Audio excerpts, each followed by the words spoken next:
வீட்ல இருந்து ஸ்கூலுக்கு வர வழியில நீங்க என்னென்னலாம் விலங்குகளை பார்த்தீங்க சொல்லுங்க பாப்போம். சரி, டாக். அப்புறம் கேட், கவ், டாக். சரி, நீங்க இவ்வளவு விலங்குகளை பார்த்துட்டு வந்தீங்க இல்லையா? இப்ப நான் ஒரு விலங்கோட பேர் சொல்ல போறேன். அதை எங்க பார்த்திருக்கீங்க நீங்க சொல்ல போறீங்க. சொல்லலாமா? டைனோசர். மியூசியம்ல பார்த்திருக்க நீ? மியூசியம். டிவில பார்த்திருக்க. வேற யோசனை பண்ணுங்க. எக்ஸிபிஷன்ல பார்த்திருக்க. பேப்பர்ல பார்த்திருக்க. வேற புக்ல பார்த்திருக்க. இந்த டைனோசர் சின்னதா இருக்குமா பெருசா இருக்குமா? எவ்வளவு பெருசா இருக்கும்? சம பெருசா. சும்மா கையில காட்டுங்களேன். எவ்வளவு பெருசு இருக்கும்? எவ்வளவு இருக்குமா? இவ்வளவு பெருசு இருக்குமா? டைனோசர் நடக்குமா பறக்குமா? நடக்கும் பறக்கும் ரெண்டுமே செய்யுமா? இப்ப நம்ம பூமியில டைனோசர் இருக்கா?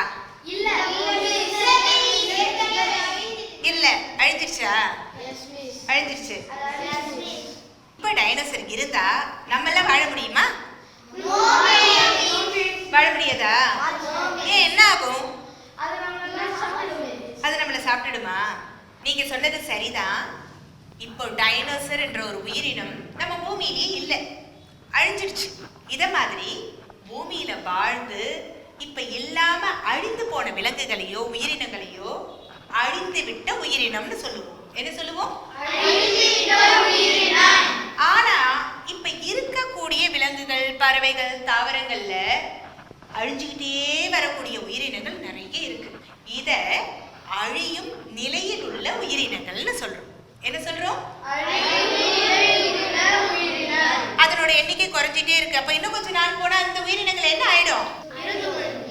அழிந்து விட்ட உயிரினம் ஆயிடும். எப்படி டைனோசர் இன்னைக்கு பூமியில இல்லையோ அதே மாதிரி இந்த உயிரினங்களும் பூமியில இல்லாமே போயிடும். கொஞ்ச நாள் போக போக அழிந்து விட்ட உயிரினமா ஆயிடும். அந்த நிலையில இருக்கக்கூடிய உயிரினங்கள் என்னென்னு இப்ப பார்க்கலாமா? இப்போ டைனோசர் வந்து பூமியில இல்ல, அதனால அது என்ன உயிரினம் சொன்னோம்? கொஞ்சம் கொஞ்சமா எண்ணிக்கையில குறைஞ்சிக்கிட்டே வர உயிரினங்களை என்ன சொன்னோம்?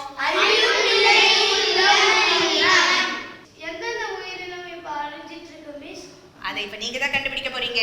இப்ப நீங்க கண்டுபிடிக்க காத்திருக்கக்கூடிய அழியும் நிலையில இருக்க உயிரினங்கள் எல்லாம் இந்த மேசை மேல இருக்கு.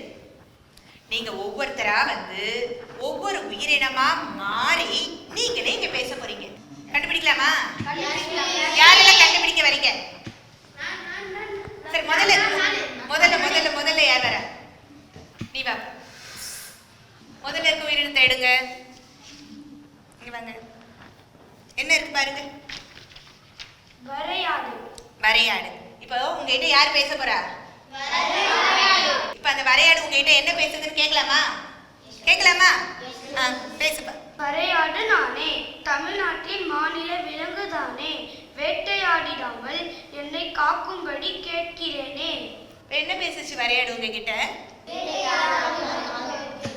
என்ன வேட்டையாடாம காப்பாத்துங்க அப்படின்னு கேக்குது. காப்பாத்துவோமா வரையாட? இந்த வரையாடு ஏன் அழிச்சுக்கிட்டே இருக்கு?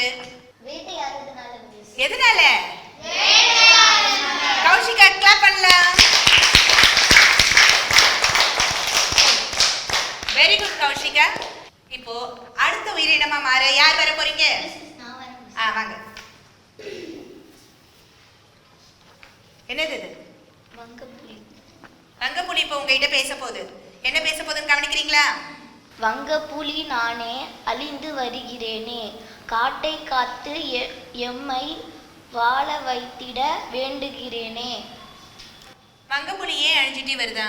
மரத்தெல்லாம் வெட்டுறதுனால காடு அழிஞ்சு போகுது. அதனால வங்கப்புலியும் அழிந்து போகுது. Very good. அவனுக்கு கிளாப் பண்ணுங்க. என்ன சொல்லுச்சு? காட்டை காத்து என்ன வாழ வைங்கன்னு சொல்லுது. என்ன சொல்லுது? அப்போ காட்டை காப்பாத்துவோமா வங்கப்புலிய வாழ வைக்க? அடுத்தது சரண் வாங்க.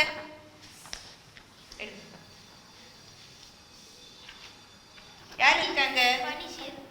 பனி சிறுத்தை என்ன சொல்லுதுன்னு கேட்போமா? சொல்லுப்பா. பனி சிறுத்தை நானே, பனியில் வாழ்கிறேனே, வெப்பமயமாதலால் அழிந்து காக்கும்படி கேட்கிறேனே. அருமையா படிச்சுட்டாரு. பனி சிறுத்தை எதனால அழிஞ்சு போகுது? அருமை, அருமையா சொல்லிட்டீங்க. சரி, வெப்பமயமாதல்னா என்ன தெரியுமா? தெரியாதா?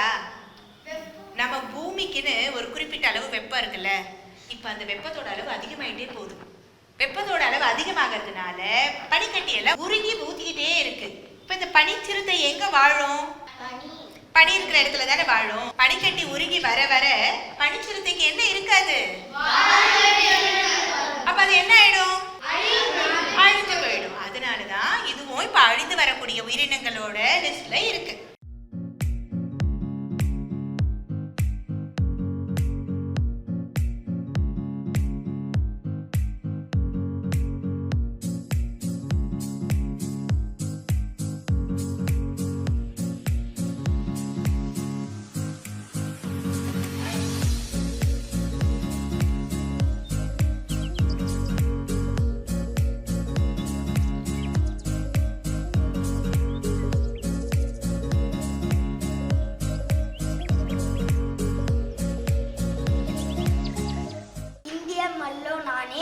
அழகாய் பூத்து குலுங்குகிறேனே, அழிய விடாமல் என்னை காக்கும்படி கேட்டுக்கொள்கிறேன்.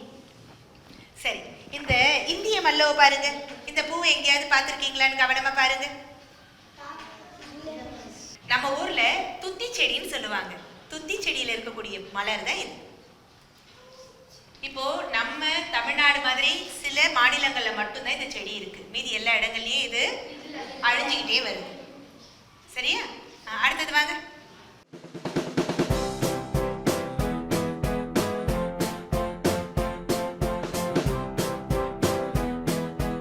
இப்ப இவ்வளவு நேரமும் அழியும் நிலையில இருக்கக்கூடிய உயிரினங்கள் உங்ககிட்ட பேசினாங்க இல்லையா? அவங்க எதனால அழிகிறதா சொன்னாங்க? வெப்பமயமாதல், அப்புறம் காடு அழிகிறது, வேற வேட்டையாடுறதுனால, வேற காடு அழியறதுனால, மரத்தை வெட்டுறதுனால. சரி, அப்ப மரம் வெட்டுறது, காடுகள் அழிகிறது, வெப்பமயமாதல், வேட்டையாடுதல், இதனால எல்லாம் இந்த உயிரினங்கள் என்ன ஆகுது? அழிஞ்சுக்கிட்டே வருது. இப்ப இந்த உயிரினங்களை நம்ம பாதுகாக்க போறோம், அழியாம பாதுகாக்க போறோம். அதுக்கு என்னெல்லாம் பண்ணலாம்? மரம் வெட்டக்கூடாது, காடு அழிக்க கூடாது, வேட்டையாடக்கூடாது. அப்புறம் சரி, மரம் வெட்டக்கூடாது. இப்ப நிறைய மரத்தை வெட்டிட்டாங்கல்ல, அப்ப அந்த இடத்துல நமக்கு மரம் வேணும்ல, அப்ப என்ன பண்ணலாம்? மரம் நட்டு நிறைய மரங்கள் வளர்க்கலாம். நம்ம மண்ணுல என்னென்னலாம் மரங்கள் வளருமோ அந்த மரங்களை நம்ம என்ன பண்ணலாம்? வளர்க்கலாம். வேற என்ன பண்ணலாம்? இந்த பிளாஸ்டிக் இருக்குல்ல, நெகிழி பைகள், இந்த நெகிழி பைகளை நம்ம கண்ட இடத்துல தூக்கி எரிஞ்சிடறோம். தூக்கி எறியும் போது அதெல்லாம் விலங்குகள் வந்து சாப்பிட்டுடுதுன்னு வைங்க, என்ன ஆகும்? என்ன ஆயிடும்? அதுக்கு இறந்து போயிடும், அழிஞ்சு போயிடும். அப்போ இதை அழியாம பாதுகாக்கணும்னு நம்ம என்ன பண்ணலாம்? பிளாஸ்டிக் யூஸ் பண்றத குறைக்கலாம். இந்த பூச்சிக்கொல்லி மருந்துகள், உரங்கள், இதெல்லாம் வந்து பயிர் நல்லா வளரணும்னு பயன்படுத்துறோம்ல. மண்ணுல பயிர்கள் நல்லா வளர்றதுக்காக உரங்கள், பூச்சிக்கொல்லி மருந்துகள் எல்லாம் போடுறோம். அப்போ அந்த மண்ணுல இருக்கக்கூடிய உயிரினங்கள் எல்லாம் என்ன ஆகும்? இறந்து போயிடும். ஏன்னா அதெல்லாம் கெமிக்கல் தானே, ரசாயனம் தானே. அப்ப அந்த மண்ணுல நம்ம தெளிக்க தெளிக்க அதுல இருக்கக்கூடிய உயிரினங்கள் எல்லாம் என்ன ஆயிடும்? இறந்து போயிடும், அழிஞ்சு போயிடும். அப்போ இந்த உரங்கள், பூச்சிக்கொல்லி மருந்துகள் எல்லாம் நம்ம என்ன பண்ணலாம்? பயன்படுத்துறத குறைக்கலாம். அதுக்கு பதிலா இல்ல செயற்கை உரங்களுக்கு பதிலா எதை பயன்படுத்தலாம்? இயற்கை உரங்கள். நீங்க படிச்சிருக்கீங்களே ஏற்கனவே. செயற்கை பூச்சிக்கொல்லி மருந்துகளுக்கு பதிலா இயற்கை பூச்சி விரட்டிகளை பயன்படுத்தலாம். செயற்கை உரங்களுக்கு பதிலா இயற்கை உரங்களை பயன்படுத்தலாம். சரி, பிளாஸ்டிக் பைகளுக்கு பதிலா என்ன பண்ணலாம்? பிளாஸ்டிக் பைகளுக்கு பதிலா நம்ம துணி பைகளை பயன்படுத்தலாம். என்ன பண்ணலாம்? துணி பைகளை பயன்படுத்தலாம். இப்ப இதெல்லாம் நம்ம செய்யறதுனால இந்த அழியக்கூடிய விலங்கினங்களை நம்ம என்ன பண்ணிட முடியும்? காப்பாத்தி அழியாம வாழ வைக்க முடியும். அழிஞ்சு போகாம அவங்களால என்ன பண்ண முடியும்? வாழ வைக்க முடியும். அழியும் நிலையில இருக்கிற இந்த உயிரினங்கள் எல்லாத்தையும் நம்ம காப்பாத்துவோமா? இப்ப நாம பயிற்சி நூல்ல இருக்க செயல்பாடுகள் எல்லாம் செய்யலாமா?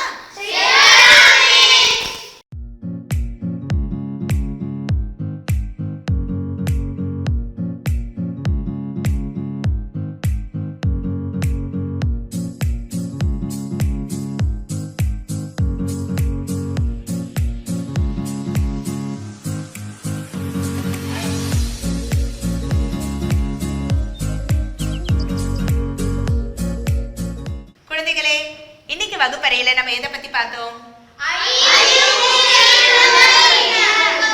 அழியும் நிலையில் உள்ள உயிரினங்களை பத்தி எல்லாம் பார்த்தோம். அதுக்கப்புறம் அத எப்படியெல்லாம் பாதுகாக்கணும், அழியாம எப்படியெல்லாம் பாதுகாக்கலாம்னு பார்த்தோம். அது தொடர்பான பயிற்சி நூல் செயல்பாடை நீங்க ரொம்ப அருமையா செய்தீங்க. உங்க எல்லாருக்குமே வாழ்த்துகள், பாராட்டுகள்.